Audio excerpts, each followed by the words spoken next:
नमस्कार, आप देख रहे हैं हमारा समाचार और मैं हूं आपके साथ दिव्या शेखावत। हम अक्सर बातें करते हैं कि राजस्थान में महिलाएं सुरक्षित हैं, निडर हैं, बेखौफ हैं और आराम से अपनी जिंदगी जी रही है। लेकिन अगर मैं ये कहूं कि ये बातें सिर्फ झूठे जुमलों में दिखाई देती है, तो आपको कैसा लगेगा? एक महिला जो हमेशा अपने लिए लड़ती है, अपने अधिकारों के लिए लड़ती है और उसी महिला को उसके अधिकारों के लिए प्रताड़ित किया जाता है, मारा जाता है, पीटा जाता है और हम ये कहते हुए नजर आते हैं, अरे महिला तो सुरक्षित है। राजस्थान में घटना होती है 15 तारीख को। घटना ऐसी है कि अगर आप खुद जब इस पूरी कहानी को देखेंगे ना, तो आपको खुद को भी लगेगा कि वाकई में राजस्थान में तो भैया ये माफिया राज कभी खत्म ही नहीं होगा। घटना है झोटवाड़ा की, जहां दो महिलाएं अपने घर में अकेली रह रही हैं, अच्छे से खाना पीना खाया है, आराम कर रही है, सर्दी का दिन है। लेकिन झोटवाड़ा में जो माफिया के नाम पे मैं कहूँगी कि जिन्होंने अपना कारोबार फैला रखा है, नाम भी बताती हूँ आपको, थोड़ा सा रुक जाइए। वो लोग आते हैं, घर में जबरन घुसते हैं, मारा पीटी करते हैं और उसके बाद उन महिलाओं के साथ अभद्रता की गई है। देखिए, महिलाएं बुजुर्ग हैं, पहले तो उनसे आपको मिलवाऊंगी, स्वागत तो नहीं करूंगी क्योंकि जिस कंडीशन में अम्मा हैं, उनकी बेटी हैं, तो मुझे खुद को भी ऐसा लग रहा है कि अगर वो लोग मेरे सामने हो ना, तो मैं क्या करूं उनके साथ। क्या आपको इतना अधिकार है क्या कि आप किसी भी महिला के घर में घुस रहे हैं? या आपके हौसले इतने बुलंद है कि पुलिस लाचार है, पुलिस प्रशासन सो रहा है, पुलिस प्रशासन कुछ करना ही नहीं चाह रहा? 15 तारीख से लेकर अब तक आप समझ सकते हैं कि आज 20 तारीख हो गई है इस घटना को, लेकिन अभी तक 20-21 हो गई, लेकिन अभी तक भी मुझे नहीं लगता कि पुलिस ने कोई एक्शन लिया है। जो माफिया है इस झोटवाड़ा के, वो सरेआम घूम रहे हैं। आम जनता है, जो महिलाएं हैं जिनके साथ ये दुराचार हुआ है, उनसे बात करेंगे और पूरी घटना जानते हैं और उन लोगों का नाम भी आपको बताऊंगी। आप लोग इस पूरी कहानी को देख लीजिएगा और उन लोगों तक भी पहुंचा दीजिएगा जो खुले में घूम रहे हैं अपने इस माफिया राज को लेकर। तो थोड़ी शर्म करो। पहली चीज तो ये, अम्मा यही पूछूंगी पहले तो कि हुआ क्या था उस दिन, आप क्या कर रही थी और कौन लोग थे वो? बेटा 10 बजे ताला लगाया आई थी दीदी। मैं मेरे बेड पर आराम कर रही थी, दीदी घर का काम कर रही थी। उसके बाद में बेटा बाजे बाजे एक गाड़ी आई और उसमें आदमी उतरे तो उनने पी और फिर उन्हें वह बोतल दीवार का मारी और फिर गाली गलौज करने आ गए और फिर न्यूनते भी बाजा रहे। बेटी मैं बिस्तर पर तो उठकर दीदी ताई भी नहीं बताई कि बाहर क्या हो रहा है। मैं गई देखने कौन आदमी आ गई। हाँ तो बेटी उन लप मेरा गेट का भीतर ताला गेट पकड़ कर न्यू तोड़ा और मेरे को तो उड़े गिर लिया बेटी, या बॉक्सिंग मारी। और बेटी मेरा ये हाथ न्यू ने भी गेट का न्यू हाथ लगाया कि भीतर मत पड़ो। ये मेरा गुट्ठा तोड़ा और ये मेरा ये देखो बेटी ये बुड़का भरा और बेटी या मेरी आंगली भी। और बेटी मेरा आड़ लाटा की और उनकी मारी बेटी, मेरा सांस नहीं आया। और बेटी मेरा नाक से और आँख से खून, सलवार भी भर गए थे, हुए सब भर गया बेटी मेरा। और बेटी मेरा चक्कर हाका है मेरे को खींच ले, या मेरी या चुन्नी तारी इसका बेटा लाया मेरे गले में ढाई थी देर में। मैंने मेरी बेटी भी जाती दिखे, उसका भी ये आजाद है, ये मारा बेटा उसका भी और हम खींच ले गए बेटा। इसी बद्दी गाड़ी थी। आप दोनों ही रहते हो यहाँ पे? दोनों है रहते बेटी रानी बेटा, ये करे हमारी गल तो। आपके साथ जब ये मारा पीटी हो रही थी तो आपने पुलिस को तुरंत फोन किया या कितनी देर बाद फोन किया? बोलने का मौका ना दिया, ये दीदी बाहर गई तो तेरे हाथ में फोन था ना? हाँ, मैं तो छोटी बहन से बात कर रही थी। ऐसी बात करी थी बेटी हमने। तो फिर पुलिस कब तक आई? पुलिस आई, मेरी बेटी बाहर से फ़ोन की सुन के आई, वो आई घर पर। उसके बाद में इन्हें फ़ोन करा कौन सी पुलिस थे, और वह गाड़ी लेकर आए थे गुंडे, वह भी पुलिस किए थी। हाँ वह आपके पड़ोसी नहीं आए बचाने? बेटी पड़ोसी बचाने के आए भी है ना भी आए से बेटा, रोड पर आदमी नरे दिखाई दे रहे थे। मैं तो फिर उठी हूँ ना, रोड पर पड़ी हूँ, मेरा चश्मा भी खोसा गया है। जब तक मेरे हाथ में इतना दर्द नहीं दिखाई दे रहा था, गर्म खून था बेटी, मैं बैठी हुई, मेरे गले में रस्सी गले से ये देख बेटे आ रहे मेरे भोग से मारी, यो मेरा खून था ऐसे करके बेटा। ये देख बेटी, या मेरी गेटी तोड़ दी, ये बोले यो सांस लूँ तो इधर भी दर्द होता है मेरा कितना बेटे।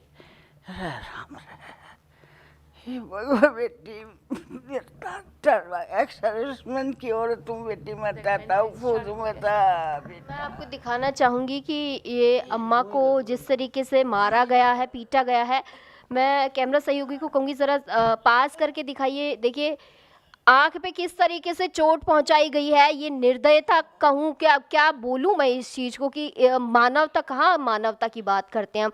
निहायत ही अगर कोई घटियापना अगर कहीं देखने को मिलेगा ना, तो आप यहाँ बिल्कुल इन लोगों को देख सकते हैं कि अम्मा का हाथ आप देखिए कि पूरा का पूरा हाथ नीला है, पूरा का पूरा स्वेलिंग कर रहा है हाथ, जिस तरीके से हाथ को तोड़ा गया है।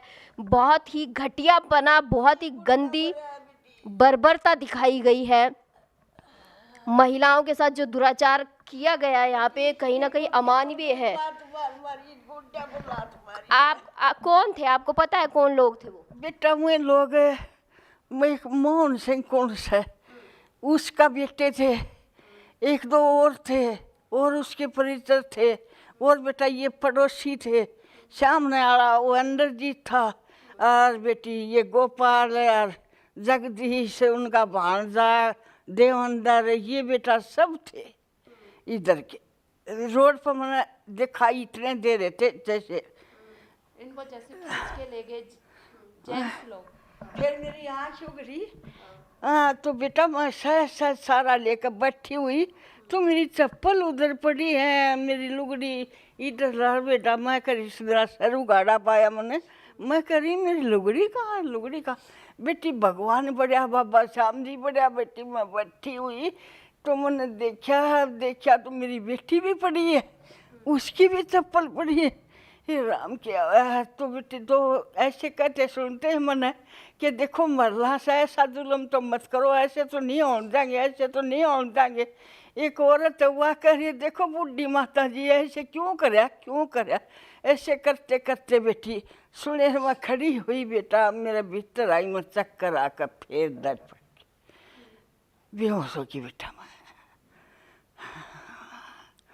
जिस देर में मेरी बेटी आई है, उन्हें बेरा नहीं था, उन्हें पुलिस का फ़ोन करे, किच करे, दो गाड़ियाँ खड़ी दिखाई दे रही समय।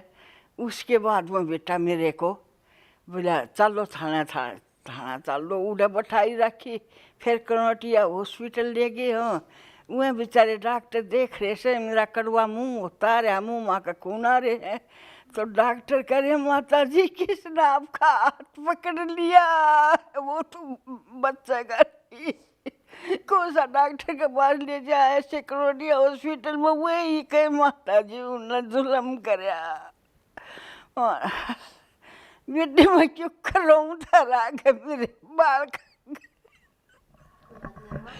तो आप लोग देख सकते हैं कि इससे ज़्यादा तो बर्बरता मैंने आज तक मेरी ज़िंदगी में, मैं इतने साल से पत्रकारिता कर रही हूँ, मैंने खुद ने कभी ऐसी निर्दयता नहीं देखी है कि जिस तरीके से इन लोगों ने किया है। और जाहिर तौर पर कहीं ना कहीं देखिए पुलिस प्रशासन को इस तरीके के जब केस होते हैं तो उन्हें एक्शन लेना चाहिए। माता जी कह रही है कि पुलिस भी बहुत देर से पहुंची थी। मैं आपसे भी जानना चाहूँगी कि आप कहाँ थी जब ये सारा घटनाक्रम हुआ था, आपको कैसे थी, काम कर रही थी, तो मैंने देखा कि मम्मी बाहर जा रही है, तो बाहर मैं जैसे ही गई तो एक जो सफ़ेद जैकेट वाला लड़का और अन्य लोग थे जो कुल्हाड़ी लेके धारदार हथियार के साथ घर में ताला तोड़ के अंदर घुस रहे। मैंने अपनी माँ का बचाव किया, लेकिन वो फिर भी सारे लोग ताला तोड़ के घर के अंदर घुस गए और मेरी माँ को खींच के ले गए। उसके बाद वो मुझे भी घर के अंदर ही छेड़छाड़ करते हुए, जितने भी जेंट्स थे वो सब मुझे बाहर लेके गए। गोपाल, जगदीश, देवेंद्र का भांजा पृथ्वी, उनके गोपाल के दोनों बेटे, और जो वाइट जैकेट वाला था वो मोहन सिंह विधावत का बेटा, ये सभी मेरे साथ इतनी बुरी मारपीट करी और धारदार हथियार से वार करने की कोशिश की और मेरे से इतनी छेड़छाड़ करी, मैं बता नहीं सकती। मेरा पेट था, उस पर भी कुआड़िए चलाई, बोला ऐसे कर देंगे थारे को। क्यों कर देंगे? क्यों? कोई तुम्हारे बाप की जगह है क्या? पूछते तो सही है। अब हम पूछा तो जब ना हम बोलने दो गया क्या पूछूं मैं? खड़ा मत हो जाना, मैं बीवी का मरी मेरा वहाँ क्या पुलिस ने क्या किया? पुलिस ने कुछ नहीं किया। पुलिस के सामने भी हमको गाली गलौज कर रहे थे, मारने के लिए उससे हो रहे थे, कह रहे थे घर जला देंगे, इनको रहने नहीं देंगे। घर है क्या? ये ना मोहन सिंह मोहन ने बनवाया था क्या ये घर? मोहन का है क्या? देख लो बेटी, अब बेटी तरंग कर एक सरस मन था, मैं 16 साल हो गया, विधवा 85 इनकी उम्र है, मेरी 52 है। मोहन सिंह विदावत इतना सब कुछ होने के बाद में मेरी मदर अंदर थे, फिर आया वापस। मोहन सिंह बीदावत खुद अंदर घर के आया है।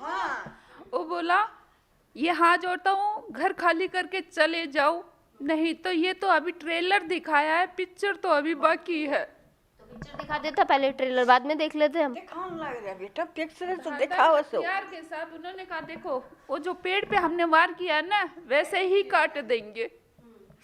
मेरे को खुद ऐसे आके कहा है घर के अंदर। आप ज्यादा देखो तो कैमरे में जो फुटेज आ रखी है उसमें देख लो आप अच्छी तरीके से। कैमरे में वो खुद दिखाई दे रहा है मोहन सिंह। घर के अंदर आया। मोहन सिंह दिखाई दे रहा है।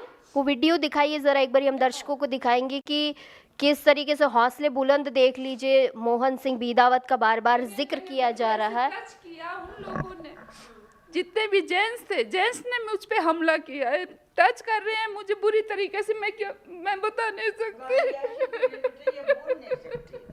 देखिए, हमेशा हम सबूत की बात करते कि सबूत होगा तभी हम भरोसा करेंगे। सबूत भी है, ये 15 तारीख का सीसीटीवी फुटेज है, इन्होंने मुझे दिखाया है और इसमें साफ तौर पर एक शख्स नज़र आ रहा है जो घर के अंदर घुसने की कोशिश कर रहा है। इनका नाम बताया जा रहा है मोहन सिंह बीदावत, जो कि झोटवाड़ा व्यापार मंडल के कोई अध्यक्ष बताए जा रहे हैं। तो अध्यक्ष साहब, चाहे आप अध्यक्ष हो, चाहे प्रधानमंत्री हो, कलेक्टर हो या फलाने हो, ढिमके हो, जो भी आप हैं, आपके पास कोई राइट्स नहीं है पहली चीज़ तो किसी महिला पर हाथ उठाने का या किसी महिला के घर में घुसने का, जब महिलाएं अकेली है। पहली चीज़ तो मैं आपको ये क्लियर कर दूं, और ये हमारा देश का कानून भी कहता है जब महिलाएं घर में अकेली है, या कोई भी महिला हो, आपकी महिला क्यों ना हो, मुझे तो आप इतना बताइए, अगर आपकी महिला के पास कोई आदमी घुस जाए तो आपको कैसा लगेगा? इस चीज़ का जवाब तो आप देना बीदावत साहब। ये वो व्यक्ति है, पीली जैकेट इस शख्स ने पहन रखी है, मोहन सिंह बीदावत इसका नाम बताया जा रहा है कि ये अपने गुंडों के साथ आता है और अपने गुंडों के साथ इसने पूरे के पूरे इस घटनाक्रम को अंजाम दिया है। महिलाओं के साथ मारपीट की है। मारपीट तो आप खुद ही देख रहे हैं, फिर भी मैं जूम करके दिखाने की कोशिश करूंगी। राजकुमार जी को कहूँगी कि ज़रा दिखाइए। क्लिप्स मैं वापस भी डालूंगी इस पूरे के पूरे इंटरव्यू के साथ, जब भी आप देख लेना कि हौसले देखिए कितने बुलंद है इस आदमी के। ये जो भी है, मैं एक ही बात कहना चाहूँगी कि घटियापने की भी अगर कोई घटियापन होता है ना, तो वो आप लोगों ने तार तार कर दिया। अगर कोई बात है तो आप बैठ के सॉल्व कीजिए ना। कोई बात अगर आपको कहनी है तो आप आइए, मुंह से कहिए ना। मारपीट करना कहाँ का सॉल्यूशन? और आपको राइट किसने दिया है मारपीट करने का? आपको कोई अधिकार नहीं है किसी महिला पर हाथ उठाने का, चाहे आप अध्यक्ष हो, चाहे कलेक्टर हो, चाहे कुछ भी हो। आपके पास कोई राइट्स नहीं है किसी महिला को हाथ उठाने का। और जिस तरीके से आपने जो किया है उसके बाद तो मैं आपको इंसानों की तो मैं उसमें आप कैटेगरी में गिनना ही नहीं चाहूँगी। आप देखे, भले ही इसको देखे तो आप मुझसे भी बात करेंगे तो भी मैं आपको यही कहूँगी कि आप इंसानों की कैटेगरी में नहीं है, और मैं बिल्कुल ही आपको तो गिनना ही पसंद नहीं करूँगी इंसानों की कैटेगरी में। ये वो घर है जहाँ ये पूरा का पूरा घटनाक्रम हुआ है। अम्मा क्या चाहती हो पुलिस से, कि पुलिस क्या मदद करे, प्रशासन क्या मदद करे? रक्षा चाहती हूँ, मेरी सुविधा होनी चाहिए बेटी, और मैं जीना चाहती हूँ बेटी, मैं मरना तो आपको मरने कौन दे रहा है? जी, आप तो जी हो गए। ऐसे लोग तो अम्मा पता नहीं कितने घूम रहे, इनकी औकात है क्या कुछ करने? बेटी मेरी तो सुरक्षा चाहिए मैंने इस घर की, और हमारी माँ बेटियाँ की। बेटी मैं आपको एक बार बाहर से भी दिखाऊंगी कि गिरफ्तारी नहीं हुई है। तो अभी आप देख सकते हैं कि गिरफ्तारी भी नहीं हुई है। इससे बड़ी तो मैं क्या बोलूँ, प्रशासन के जो हाथ है वो कितने बंधे हुए हैं। क्या तो पुलिस प्रशासन सोया हुआ है, या आला अधिकारियों का दबाव है, या किसी ने पैसे दे दिए होंगे, यही 2-3 बातें हो सकती है। इसीलिए पुलिस प्रशासन कोई मदद नहीं कर रहा। कोई महिलाओं के साथ जब बयान तक नहीं लिए गए, अब इससे बड़ी शर्मनाक बात क्या हो सकती है। हम प्रदेश सरकार से जब गुहार लगाते हैं कि महिला सुरक्षा का आप जिक्र करते हो, तो कहाँ है महिला सुरक्षा? भाई किधर है सुरक्षा? कौन सी सुरक्षा की बात कर रहे हैं आप? ये सुरक्षा है? ये अम्मा की हालत देख लीजिए। इतनी बूढ़ी औरत खुद को तो चोट पहुंचाएगी नहीं, खुद को तो कुछ करेगी नहीं। पूरा का पूरा सीसीटीवी में ये घटनाक्रम कैद है। मैंने खुद सीसीटीवी फुटेज देखे और उसके बाद में आई हूँ। अब मैं आपको एक बार बाहर का नज़ारा ज़रूर दिखाऊंगी कि जहाँ ये पूरा का पूरा घटनाक्रम होता है, और उसके बाद पुलिस प्रशासन की जो लापरवाही है, लाचारी वाली, वो कितनी बेबस है पुलिस। क्यों है बेबस, इसका सवाल मैं पुलिस से भी जानना चाहूँगी कि बेबसी इतनी है कि आप गुनहगारों को पकड़ नहीं रहे और वो खुले आम घूम रहे हैं। आज तो चलो एक अम्मा है, कल को 10 अम्माओं के घर में घुस जाएंगे। कौन लेगा इनकी जिम्मेदारी? ये सवाल है कि जिम्मेदारी लेने के लिए जो ठेकेदार बैठे, कम से कम वो तो आ गया है। वो भी मुझे कहीं ना कहीं इधर उधर ही नज़र आ रहे हैं। अगर बाहर का नज़ारा आपको दिखाती हूँ।